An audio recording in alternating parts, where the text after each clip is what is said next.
কেমন আছেন সবাই? আশা করি ভালো আছেন। আজকে শনিবার 19 জুলাই 2025 প্রথম আলো নিয়ে হাজির হয়েছি। দেখেন, আমাদের 49 ট্রিপ প্রিপারেশন নিয়ে একটা হোয়াটসঅ্যাপ গ্রুপ খোলা হয়েছে। আপনারা এখানে যুক্ত হতে পারবেন। ডিটেলস আপনি পেয়ে যাবেন এই ভিডিও ডেসক্রিপশানে। এছাড়া এই গ্রুপের কার্যক্রম এখনও শুরু হয়নি, জাস্ট গ্রুপটা ওপেন করা হয়েছে। আপনারা যুক্ত হয়ে থাকবেন। 46 উইকেন্ডের পরে ইনশাল্লাহ এই গ্রুপের কার্যক্রম শুরু হবে, বাট আপনারা অ্যাড হয়ে থাকবেন। এবং বেঙ্গল সোসাইটিতে আপনারা পড়াশোনা করতে পারবেন, পরীক্ষা দিতে পারবেন। আমাদের ওয়েবসাইটে এই ভিডিও ডেসক্রিপশন ডিটেলস পেয়ে যাবেন। দেখেন, আমরা গুরুত্বপূর্ণ কিছু কন্টেন্ট নিয়ে আলোচনা করি। জাতিসংঘ মানবাধিকার আপনার মিশন শুরু হচ্ছে ঢাকায়, এটা নিয়ে অনেক আলোচনা হচ্ছে। এবং সম্ভবত 19টা কি 16টা দেশে হচ্ছে মিশনটা আছে।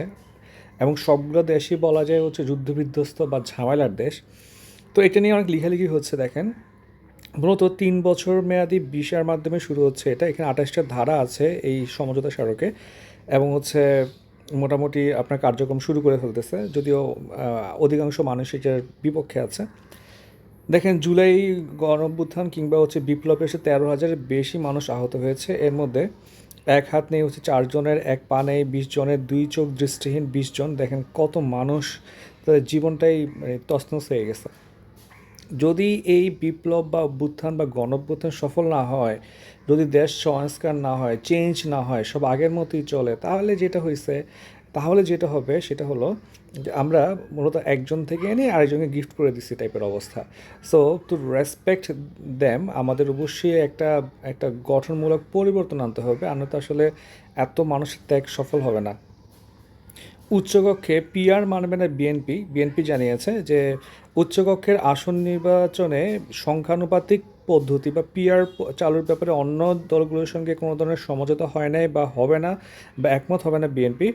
আর বিষয়টা যদি চাপিয়ে দেওয়া হয় তাহলে হচ্ছে রাজনৈতিকভাবে মোকাবেলা করা হবে। যদি আপনার পিআর না হয়, যদি রেগুলারই হয়, তাহলে যে আবার আগের মতো অবস্থা হইতে পারে। আগে যেরকম হয়েছে যে সামহাও আপনি ম্যানেজ করে 290টা 280টা সিট আপনি ম্যানেজ করে ফেলাইছেন, সংসদে আপনি ছাড়া কেউ নাই, যেটা বলবেন সেটাই হবে। এই ধরনের যে একনায়কতন্ত্র বা স্বৈরাচারী অবস্থা সৃষ্টি হতে পারে পিআর না থাকলে। আবার পিআর থাকার সমস্যাটা হইতেছে এরকম যে আপনি একটা ঝুলন্ত একটা সংসদ পাবেন, যে কোনো সময় সংসদ ফল করতে পারে, তারপরে খরচ বেড়ে যেতে পারে। বাট সত্যি কথা বলতে আমাদের একটা মিক্স একটা জোনে যাওয়া উচিত। আমরা একবারে ঝুলন্ত সংসদ প্রতিবার চাই না, সাথে করে হচ্ছে আমরা একদম স্বৈরাচারও চাই না। সো আমার মনে হচ্ছে এই ব্যাপারে হচ্ছে রাজনৈতিক সমঝোতা আসা উচিত। এবং মাথায় রাখতে হবে, রাজনৈতিক সমঝোতা মানেই এমন না জনগণের সাথে সমঝোতা। কারণ জনগণ, যদিও সংবিধান লেখা আছে জনগণই সকল ক্ষমতার উৎস বা জনগণই সবচেয়ে ক্ষমতাবান, কিন্তু জনগণ তো ভাই ক্ষমতা প্রয়োগ করতে পারে না। জনগণ কী করে? জনগণ রিপ্রেজেন্টেটিভ নিয়োগ করে, সে রিপ্রেজেন্টেটিভরা হচ্ছে জনগণের হয়ে আপনার কী করে ক্ষমতা প্রয়োগ করে, মানে এমপিরা। এখন এই এমপি আপনার মনোনয়ন কিন্তু দেয় হচ্ছে সরাসরি আপনার দল, জনগণ এমপি মনোনয়ন দেয় না। এবং জনগণের কাছে থাকে কি, দলগুলোর মনোনীত এমপি যারা আছে ওদেরকে ভোট দিবে। সো এমন না জনগণই সব ডিসিশন নিতে পারতেছে, মূলত ডিসিশনগুলো আসে দল থেকে। রাজনৈতিক দল যদি পরিবর্তিত না হয়, রাজনৈতিক দল যদি ডেভেলপ না হয়, দলের মধ্যে যদি গণতন্ত্র না থাকে, দেশের মধ্যে গণতন্ত্র কেমনে হবে? প্রথমে আপনি দলের মধ্যে গণতন্ত্র নিয়ে আসেন, দেশের মধ্যে গণতন্ত্র অটো আসবে। ইউএসএ, ফ্রান্সের মতো বা ইউকের মতো দলগুলোতে দেখেন, ওদের হচ্ছে আপনার প্রাইম মিনিস্টার বা আপনার হচ্ছে প্রেসিডেন্ট হওয়ার জন্য নির্বাচন করে আসা লাগে দলের মধ্যে। এরপরে গিয়ে তারা নির্বাচনে দাঁড়াতে পারে।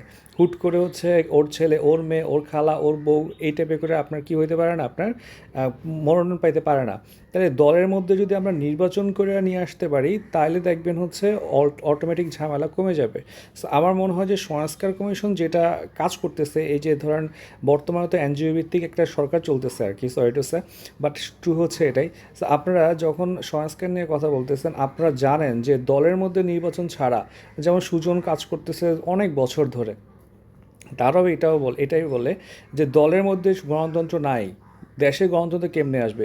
তো তারা আপনার আওয়ামী লীগ সরকার আমলে এটা বলে আসছে। বাট এখন বদি আলম মজুমদার স্যার হচ্ছে আপনার আপনার সংস্কার কমিশনে আছেন, ঐক্যমত্য কমিশনে আছেন সম্ভবত, তারপর নির্বাচন কমিশনের সংস্কারও আছেন। তো তারা হচ্ছে এখন ওটা এক্সিকিউট করতেছে না কেন? যে আপনি নিয়ম করে দেন, আপনাকে অবশ্যই কী করা লাগবে, দলের মধ্যে নির্বাচন হয়ে আসা লাগবে। এখন এইগুলো নিয়ে কাজ করা না, আসলে সমস্যা হচ্ছে এটা। নিহত বেড়ে 5, হামলার ঘটনায় 3টা মামলা করল পুলিশ। গোপালগঞ্জের পরিস্থিতি।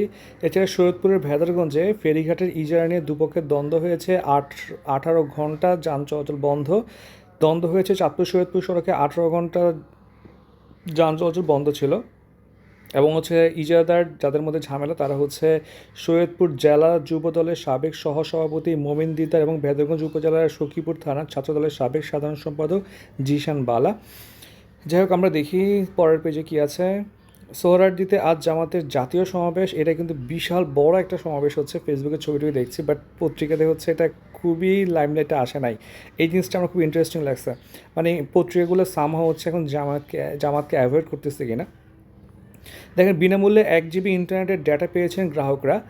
এটা আসলে আমার কাছে পুরো বোগাস একটা জিনিস মনে হয়েছে, যে দেখেন বিনামূল্যে 1 GB ডাটা, আবার সেই ডাটা আবার আপনাকে অ্যাক্টিভেট করা লাগবে। অ্যাক্টিভেট করা লাগবে মানে কি, দেখেন যেমন আমি নিজেও অ্যাক্টিভেশনের ঝামেলায় জড়াই নাই, যদি আমি জানি একটা ক্লিক করলে 1 GB ডাটা আসতেছে, বাট মোবাইল ডাটা অলরেডি কী কেনা আছে, তারপরে ওয়াইফাই আছে। সো এই ডাটা আসলে 10% মানুষ ইউজ করবে না যারা ইন্টারনেট ইউজ করে। বাংলাদেশে হচ্ছে আপনার 37% মানুষ হচ্ছে ইন্টারনেট ইউজ করে। হ্যাঁ, তো এইটা না করে, এইগুলো শো অফ না করে, মানুষকে লোক দেখানো না দিয়ে আপনি যেটা করতে পারতেন, যে বিটিআরসির মাধ্যমে যে অত্যাধিক লেভেলে ইন্টারনেটের বিল বাড়াইছে সে জানিয়ে আপনি কথা বলেন না ভাই। এখন 1 মাসে আপনি মিনিমাম 450 টাকা বা 500 টাকা ছাড়া ভালো একটা প্যাকেজ পাবেন না, যে প্যাকেজে সব কাভার করবে। এগুলো দেখবে কে? ঠিক আছে, দাম বাড়াচ্ছে ওইখানে, এখানে 1 GB ফ্রি দেওয়া হচ্ছে, মানে ফাপড় নিয়ে ফেলতেছে। কোনো 1 GB ডেটা দিয়ে এখন অ্যান্ড্রয়েড মোবাইলে আপনার একদিনও চলে না। এত ফাপড় টাপড় না নিয়ে আপনি হচ্ছে সরাসরি কোম্পানির সাথে কথা বলেন, রেগুলার প্রাইসটা কমাইতে বলেন। রাঙামাটিতে পাহাড়ে খেয়াল খুশি মতো রিসোর্ট বানানো হচ্ছে, পরিবেশ মন্ত্রণালয়ের কোনো ছাড়পত্র নেওয়া হচ্ছে না। এছাড়া দেখেন, ডেঙ্গুতে আরও একজনের মৃত্যু, নতুন শনাক্ত হচ্ছে 114 জন। পুরনো খেলায় অংশ নেব না, খেলার নিয়ম বদলাতে হবে বলেছে নারায়ণগঞ্জের নাহিদ ইসলাম।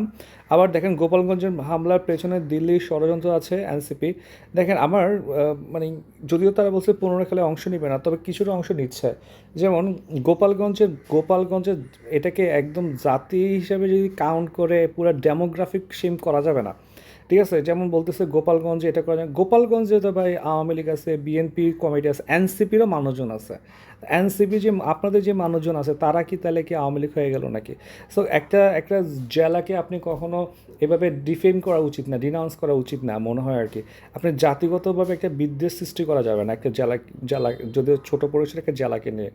ঠিক আছে, আবার একজন বললো জেলাটাকে ভাগ করে অন্য জেলার সাথে মিক্স করে ফেলা, এগুলো আসলে একটু ঝামেলা হয়ে যায় আর কি। ঠিক আছে, এখানে সব মতের মানুষ আছে। এখানে আপনারা বলছেন, দেখেন এখানে এমন কিছু ছেলে মেয়ে আছে রাজনীতি করে না। অনেকে শুনলাম যে গত 44 ভাইভাতে গোপালগঞ্জ শুনে হচ্ছে ওকে অনেক উল্টাপাল্টা কোশ্চেন করছে। এখন গোপালগঞ্জে একটা মানুষের বাসা মানেই তো সে আওয়ামী লীগ করছে, বাট এরকম নাও হইতে পারে, ঠিক না? তাহলে গোপালগঞ্জে তো বিএনপি কমিটি থাকতো না, গোপালগঞ্জে এনসিপি কমিটি থাকতো না, তো আপনাদের কমিটি আছে কেন?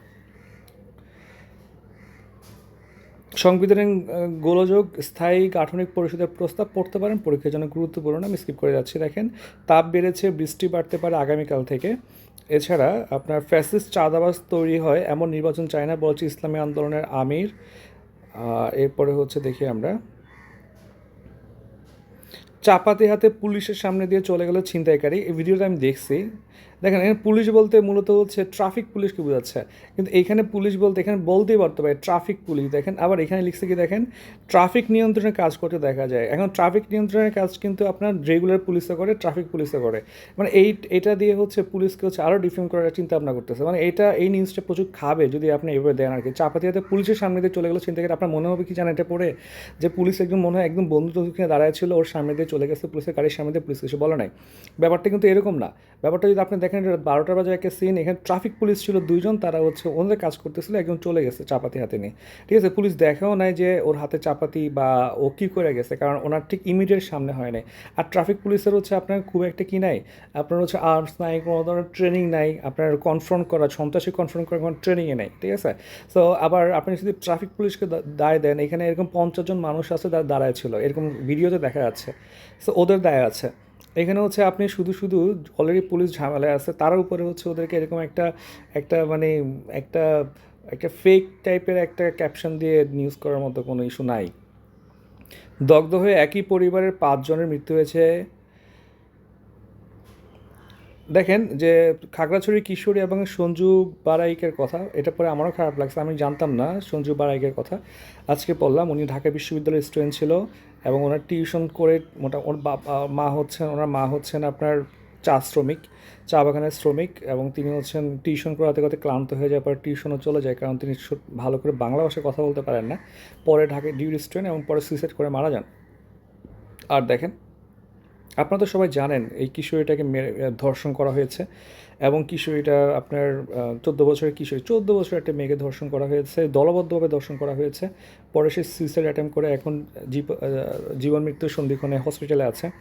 আর তাকে আপনার ধর্ষণ করা হলেও 27 তারিখ, কিন্তু পরিবার জানতে পারে পরে যখন সে সুইসাইড অ্যাটেম্প করে। তখন 4জনকে গ্রেপ্তার করা হয়েছে, তারা হচ্ছে বিএনপির রাজনীতির সাথে যুক্ত, 2জন পলাতক তারাও বিএনপির সাথে যুক্ত। আপনার হচ্ছেন এই আর কি, আসলে এখানে অলরেডি কথা বলে ফেলছি, বাট কষ্টকর ব্যাপারটা। ফিলিস্তিনের শ্বেতাঙ্গ উদ্ধার করতে দরকার নেই, এটা দেখবেন সুপারম্যান মুভি বিতর্ক নিয়ে আলোচনা হচ্ছে, এখানে তেমন কিছু নাই। ট্রাম্প পৃথিবীর সম্রাট হতে নির্বাচিত হন নাই বলেছে লুলা। দেখেন যে ট্রাম্প যে কাজটা করতেছে এটা টোটালি আনপ্রফেশনাল, আনডিপ্লোমেটিক, এবং হচ্ছে উনি খুবই খুবই মানে নিজেকে আসলে রাজা ভাবতেছে পৃথিবীটা। যে দেখেন যে